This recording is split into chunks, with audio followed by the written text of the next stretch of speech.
Hello, everybody. Welcome to Live at 5. It's March 28th, 2018. It really is. It's almost April. I'm Beth Stevens. I'm Paul Wontorek. We're here with content producer Matt Roden. Hi, everybody. And Beth, who's our guest today? Mr. Mark Blum is here from Amy and the Orphans. Fantastic. Or Andy and the Orphans. Depends which performance you go to. We'll talk about that later. Okay. But first, we've got some news. We've got a top 5. All right, we got word officially that Beetlejuice is going to DC, Paul. You know, you hear about these, you hear that they're going to make musicals out of these movies, and then sometimes it really happens.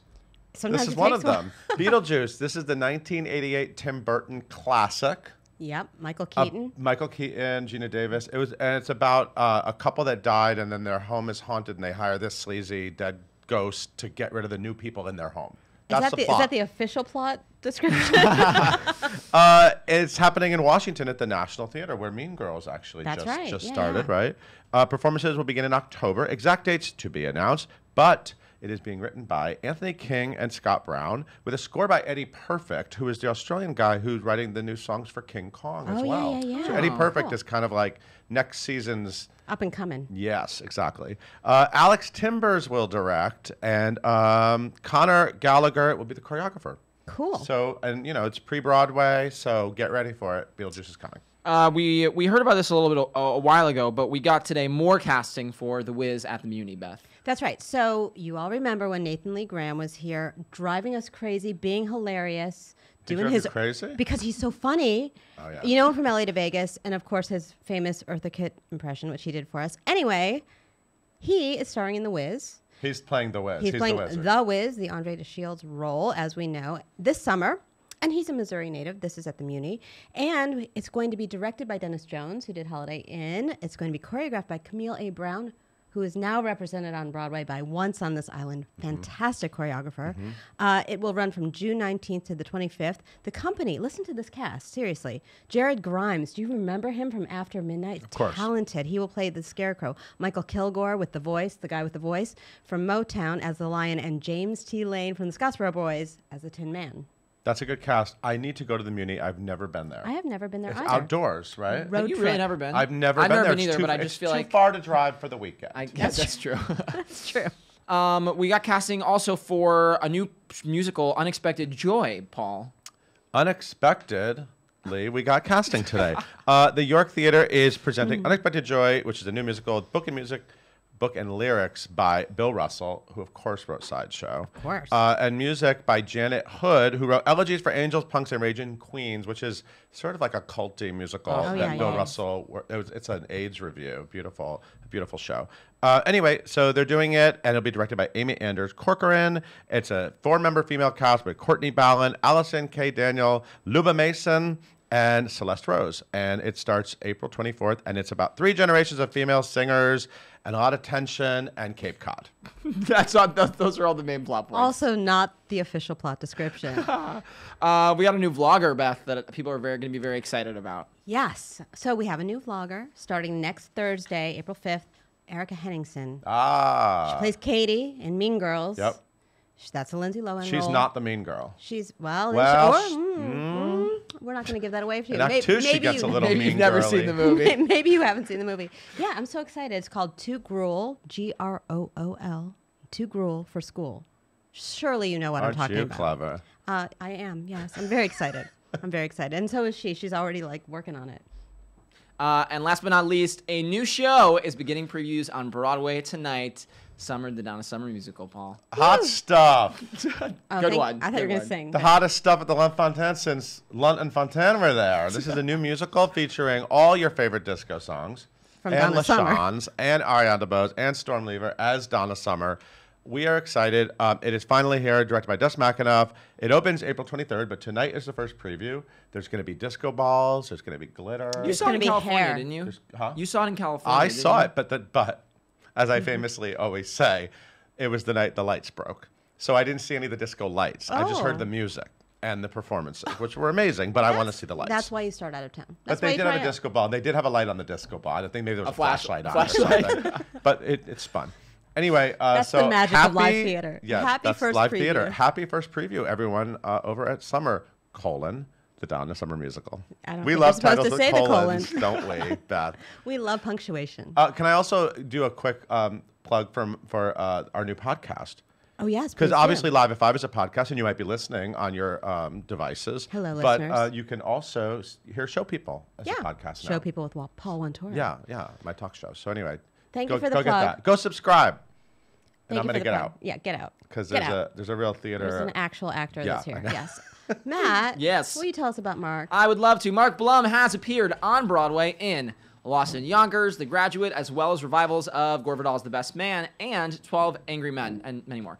He's been in countless off-Broadway productions and has a long list of TV and film appearances, including Desperately Seeking Susan, Crocodile Dundee, The Good Wife, Miami Vice, Roseanne, and Mozart in the Jungle, just to name a few. He's on the faculty of HB Studio in New York City and is currently playing Jacob in Amy and the Orphans, and that is what he is here to talk about today. If you have questions for Mark, and I know that you do, leave them in the comment section below, and we'll get to as many as we possibly can. And now, here is Beth and Mark Blum.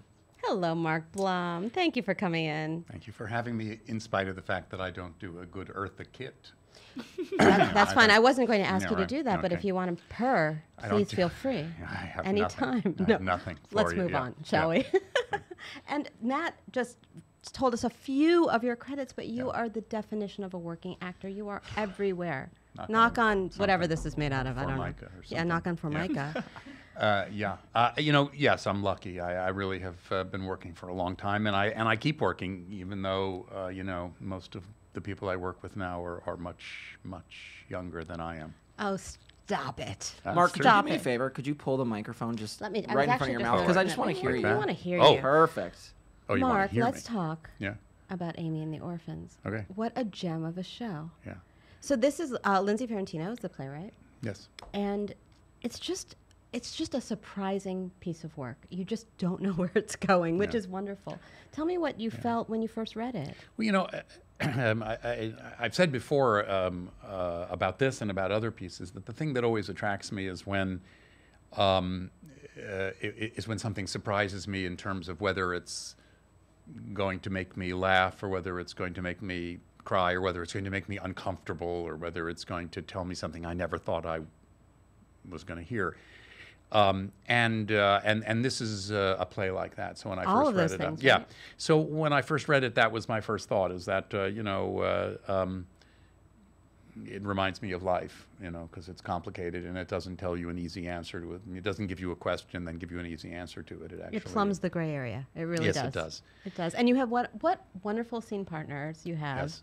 in Jamie Brewer, but Yeah. also Deborah Monk, who plays your sister. Yes. They're the orphans of Amy and the Orphans. Yes, we are. And Deborah, you get to really treat each other like siblings do. A little harsh, a little loving, a little harsh. yeah. Well, Deb Monk and I have known each other for a really long time, Mm-hmm. and we're friends, and we actually like each other, That and comes which across. helps. And we have also worked together in Mozart in the Jungle just for the last Mm-hmm. several years. So this was a great opportunity. And Scott Ellis, who directed it, and Deb are very Sure, old long and close history, friends. right. And Scott and I have worked together several times before. So this was an opportunity to use our familial friendship as Mm-hmm. All sort that of history. all that history as a basis for creating a brother-sister relationship, which I think has a lot of that. You can fight with your brother and sister the way you can't fight with anybody else. Right, because no matter what, at the end of the day, you're still family, like it or not.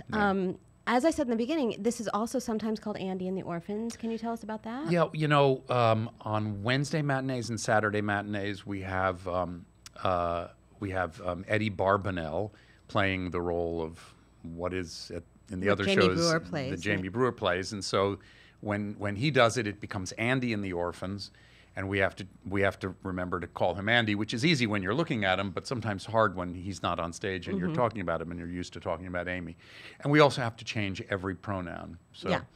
there's it's about little bit of 100 a pronouns. challenge. Yeah, but and it's very exciting to do because it's For people who utterly don't know, different. this is a play that has a character who has Down syndrome and is played by an actor who has Down syndrome, which Yes. is a groundbreaking thing. As far as I know, it Yeah. is. It's unprecedented. And so,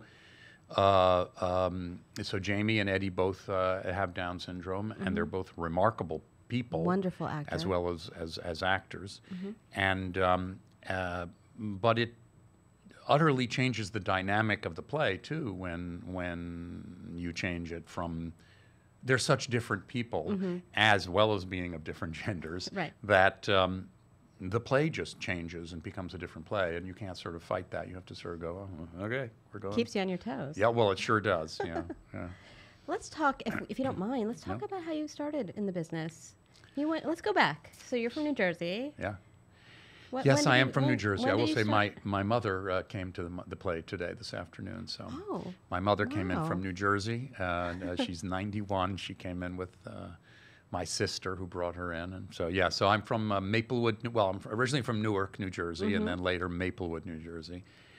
which is a suburb of New York City, Which really. is, yeah, it's pretty. It's a half Pretty an close, hour away, yeah. And I went to high school out there. I went to college in Philadelphia, the University of Pennsylvania, and I did plays there, but University of Pennsylvania didn't have a theater department, so I had to go look for where I was going to get some. So you knew you wanted to be an actor even back then?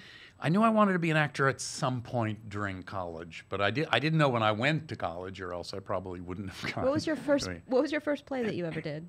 Well, I did plays when I was young. I did, The Music Man at camp. I do my research, people. I did The Music Man at summer camp. I did Bye Bye Birdie in junior high. I don't know if you got that one. Oh, but, I don't know that one. no? Who did you play? I played Conrad Birdie All in junior right, high. yeah. you Shake know. those hips, Oh, listen, yeah. well, you used to see me in that the gold thing. But we didn't have.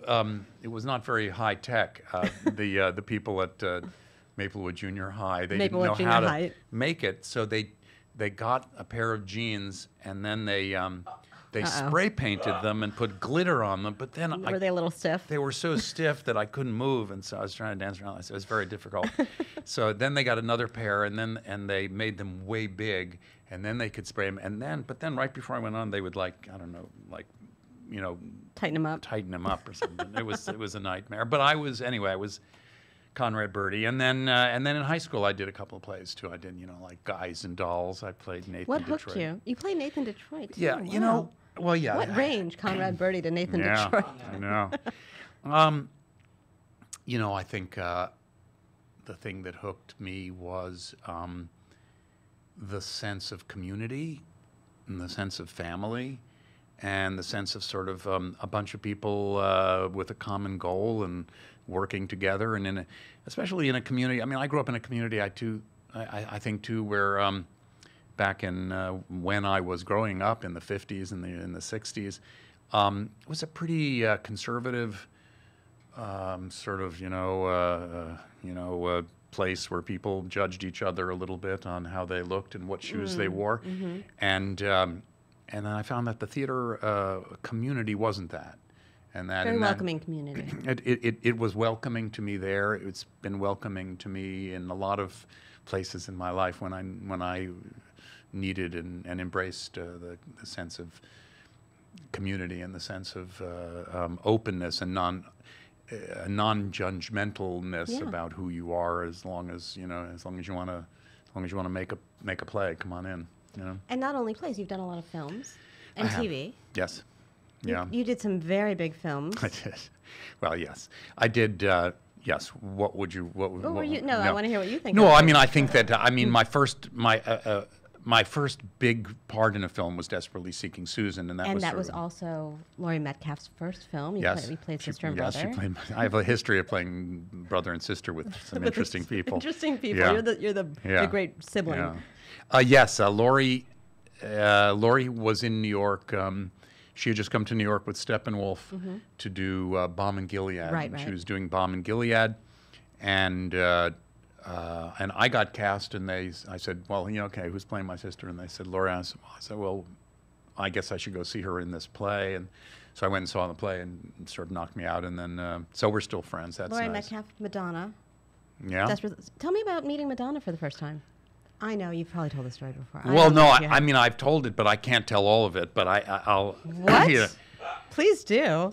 Yeah, but you know, I met her for the first time at my final audition for Desperately Seeking Susan. I was in Los Angeles I was doing a play in Los Angeles at the Mark Taper Forum, and I had auditioned out there, and then they flew me in at the Red Eye to New York to screen test with Madonna and for Susan Seidelman, who was the director. And so I came in, and I hadn't slept all night, and I was waiting in this waiting room, and there was this creature that came in and sat next to me wearing a bicycle messenger shorts and with a rag around her head, like a do-rag. And I didn't know who she was, and she didn't know who I was, and we were just sitting there. And then Susan Sutherland came out and said, "Oh, have you met Madonna?" And I said, "Oh no, no. Hi." And so she said, "Why don't you two go and rehearse, before we film?" And I said, "Okay, cool." So they sent us into some office area, and then she just wouldn't rehearse. I said, "Do you want to rehearse?" And I'd say, "Do you want to rehearse the scene?" And she'd say, "Yeah." I'd say, "Well, okay, then you have the first line." And she'd go, "Yeah." Wow. I'd say, "Okay, well, do you want to do it?" She'd go, "Yeah." And then it was, I don't know, I gave up after a while. And then Susan came in and said, "Have you rehearsed?" And she said, "Yeah." And then we went in. And I have told this story, so I know that we went in and we did it with Susan filming it.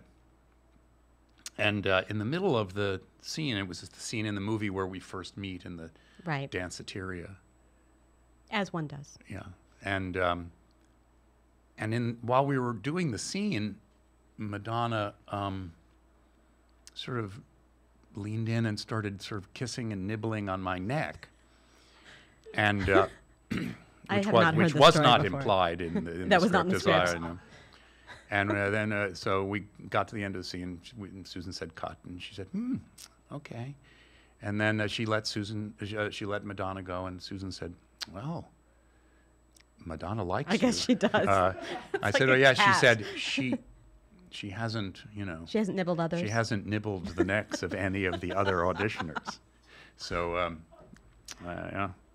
I don't know if we can top the answer to that question, but Matt, I know we have questions. We do have a few. We do have a few. Kayla wants to know. She says, "How did you get involved with Mozart in the Jungle, and do you have a favorite Bernadette Peters memory?" Well, I got involved in Mozart. I think because Paul Weitz, who was one of the writer, producer, director, creators of it, I had done a play of his a few years before at Second Stage in New York, and he knew me, and so I think that is how I ended up being involved. And at first it was just, well, yeah, come do an episode, and it was the first episode, the second episode, the first one after the pilot, and then the next thing I knew,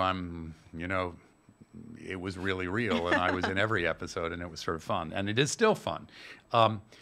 Bernadette Peters, I have many wonderful memories of Bernadette Peters already, and I hope to have more. I will say that when we went to Mexico City to shoot during the second season, and we had one day off, and on the day off, Bernadette and Saffron Burrows and I decided we wanted to go to this famous outdoor market. And just check it out. Yeah. And Amazon got very concerned and hired a giant bodyguard to follow us around. And so watching Bernadette, who is guileless, just sort of looking around, going around and finding, and somebody came and tried to sell us puppies. And Bernadette loves puppies. Yeah, she does. Broadway barks, everyone. And he had like a whole handful of these little tiny puppies going. He found the right doggy, customer. doggy. You go, oh, yeah, I can't take it back with me on the plane, I don't think, but thanks, And the bodyguard is looking to make sure that nobody is gonna like attack us and this is hold like us a scene for from ransom. another movie. Yeah. So, but and also my other memory from Mexico is of her getting. Every time I went to the gym, she was already there. So that doesn't surprise me for some No, reason. I know it doesn't. She's one of the most disciplined people I ever met. She's the best. David wants to know, he said, which character that you've played has been the most unlike you? The most so many to choose from. Well, there's so many roles, but the most unlike me. I don't know. I think maybe I played a role in Richard Greenberg's play, The Assembled Parties, at the Samuel Friedman. For Manhattan Theater Club. For Manhattan Theater Club, and I played a character in there who was very unlike me, and very much like a relative of mine. Go on. Well, he's not alive anymore. I don't need to defame him. But no, I mean I played an uneducated sort of boorish guy who is a bully and kind of a thug, and I stole from this unnamed relative of mine the fact that every time we would invite him over for dinner, for like a big dinner, with the family, he would arrive and you'd open the door and he would be eating. You go, well, like, what? Not this genteel He was fellow. just afraid he wouldn't get enough food, or it wouldn't be the right food or something. So I stole that for that. And so, we came in for a Christmas dinner, and I was eating a bag of M&Ms the whole time, as we were getting ready for coming in for dinner, for Christmas dinner. What's your mother's favorite role? David wants to know that you've done. My mother's favorite role? We should just ask her today. I mean, she was just here. She was just here. She's just gone home. But I don't know what's my mother's favorite role. This is definitely a question you have not been asked. No, recently, I don't think so. Maybe Conrad Birdie. Maybe Conrad Birdie. It may have been Nathan Detroit. Guys and Dolls she in high loves school. she loves that. Yeah, I know the one she liked least. Okay. That was in The Presidio, which was a movie with Sean Connery and Mark Harmon, and because I was a bad guy in that, Well, and you I don't died. want your son to be a villain, and No, you don't want him to I mean die. I got killed in a hail of machine gun bullets. No and one wants to see their son I do had that. to die, and then there was a big close up of me dead. And that She didn't was, like that. She didn't care for that at all. I don't blame her. I don't blame her. Yeah. David said, which role that you didn't get were you happy about in hindsight? Do you have any? the dodged bullet. Yes. No. Yeah. And it is it's perhaps an interesting story. I was in the original cast of a play in New York called Key Exchange, and I did the whole New York run of that, which was I don't know, about a year, at the Orpheum Theater, where they don't do plays there anymore because Stomp is there now forever. But then there was a movie made. Yes. And the other two, there was it was a 3-character play. The other 2 members of the cast were asked to be in the movie, and I was not, and was replaced by someone else. And I decided, you know what, I'm not going to stay around New York while they're shooting my play everywhere and someone else is playing my part. So I went out to LA and did a play that summer. And while I was out there is when I got cast in Desperately Seeking Susan, which I wouldn't have gotten had I done that. I like it. it. All meant to It be. all worked out. And I'm without, as graciously as I can say it, it was a flop as a movie. So That was very gracious. yeah. Very gracious. Mark, thank you for coming in. Well, thank you very much for having me. Matt, take us out of here. You guys know the deal. We do this live every single weekday at 5 p.m. here on Broadway.com's Facebook page. And if you want a different way to consume this show, we put this out as a podcast every day, right after Live at 5. So subscribe wherever you get your podcasts. Live at 5, a daily Broadway podcasts. Thank you guys so much for watching. We will see you tomorrow. Bye, everybody.